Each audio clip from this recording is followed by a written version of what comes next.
Ini keadaan kita, Bapak Ibu. Jadi banyak orang Indonesia ini kurang bersyukur. Saya kembali tadi, yang namanya kebijakan pemerintah, ya ada yang suka, ada yang nggak suka. Ada yang puas atau tidak puas. Tapi tidak boleh dong kita mengatasnamakan agama untuk melawan pemerintah.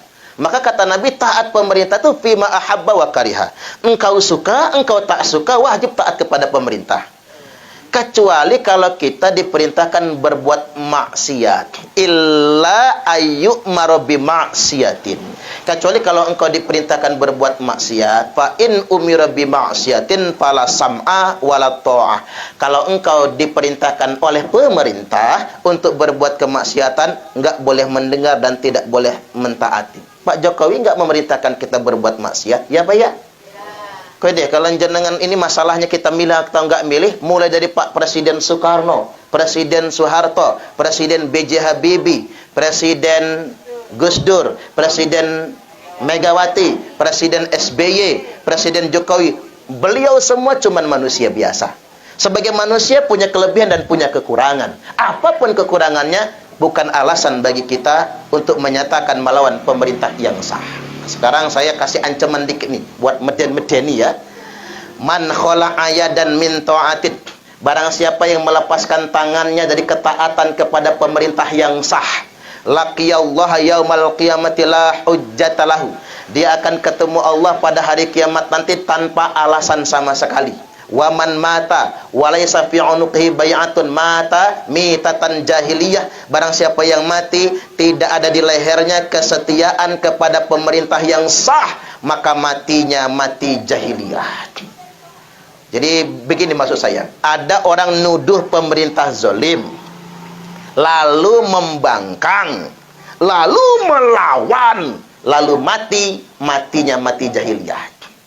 Ini saya buat semua pemirsa juga, kalau kita ngelawan pemerintah, membangkang berontak, matinya bukan mati syahid, tapi matinya mati jahiliyah. Matinya bukan mati syahid, tapi matinya mati sangit. Ya ngebom itu kan mati sangit, bukan mati syahid. Jadi jangan sampai salah kita memahaminya. Wajib mentaati pemerintah sebagai implementasi ketaatan kepada Allah. Bahkan kalimatnya wa ulil amri minkum. Pemerintah minkum. Minkum itu apa? Yang ada di negara kalian masing-masing. Kita ini orang apa? Negaranya. Indonesia kan? Ya kita wajib mentaati pemerintah Indonesia. Ada orang Indonesia membangga-banggakan Presiden Turki Erdogan. Tahu Erdogan enggak, Bu? Kelapa muda, ya.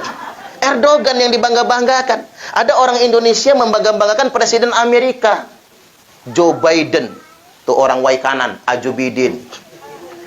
Mentang-mentang Ajo Biden jadi presiden, kita bangga-banggakan. Ya kalau kita lebih membanggakan presiden negara orang, ya pindah dong ke negara orang. Jangan tinggal di Indonesia. Tidak ada alasan mendelegitimasi pemerintah yang sah. Saya kembali ke tadi yang virus saya sebar ya. Milih taat Allah atau taat pemerintah? Taat kepada pemerintah, pembuktian taat kepada Allah. Milih bela NKRI atau bela Islam?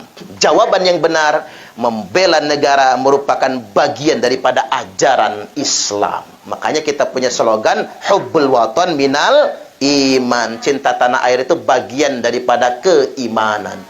Milih Al-Quran atau Pancasila? Nah, kata Pak Basri tadi sudah ada jawaban. Pancasila itu bukan agama. Pancasila juga bukan kitab suci. Ya nggak bisa dibanding-bandingkan sama Al-Quran. Bukan lawannya, tidak apple to apple. Makanya dikatakan begini, Pancasila itu bukan agama. Dan Pancasila itu tidak untuk menggantikan agama, serta Pancasila itu sesuai dengan tujuan agama.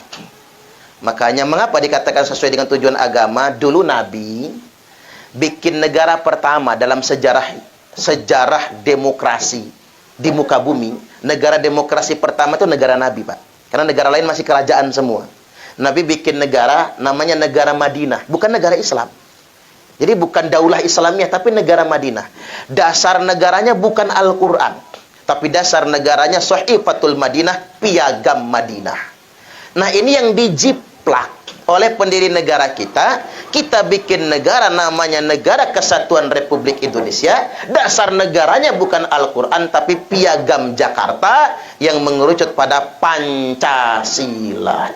Makanya Pancasila tersebut sesuai dengan ajaran Islam, petunjuk Nabiullah Muhammad sallallahu alaihi wasallam. Bagian pertama, dikit lagi. Yang berikutnya yang kita waspadai sekarang ini begini Bapak Ibu. Banyak orang-orang mengatasnamakan agama melawan pemerintah, termasuk juga mengatasnamakan agama untuk berbuat kerusakan. Nabi sallallahu alaihi wasallam sudah mengingatkan kita semua, yakhruju qaumun min ummati, akan datang sekelompok orang di tengah-tengah umatku. Yaqra'unal Qur'an, mereka semua fasih membaca Al-Quran. Laisa qira'atukum ila qira'atihim bisyai, di mana bacaan Quran kalian tidak ada apa-apanya dibandingkan dengan bacaan Quran mereka. Makanya hati-hati, masukin anak ke rumah tahfiz, masukin anak ke pondok pesantren. Saya bukan underestimate sama pesantren, Pak. Kita juga lagi bangun pesantren. Saya bukan benci rumah tahfiz, uang saya juga punya rumah tahfiz. Bukan itu. Cuman ada rumah-rumah tahfiz, pondok, yang dimanfaatkan untuk paham-paham yang salah, paham yang menyimpang. Ada cerita ini, bapaknya polisi, anaknya mondok.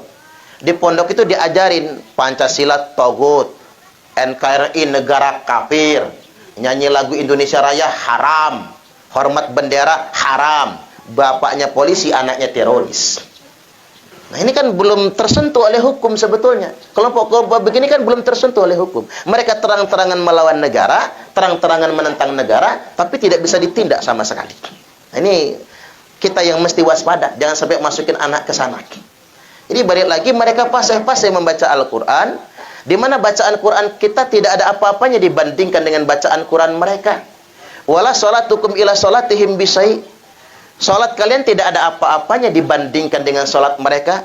Wala siyamukum ila siyamihim bisyai, puasa kalian tidak ada apa-apanya dibandingkan dengan puasa mereka.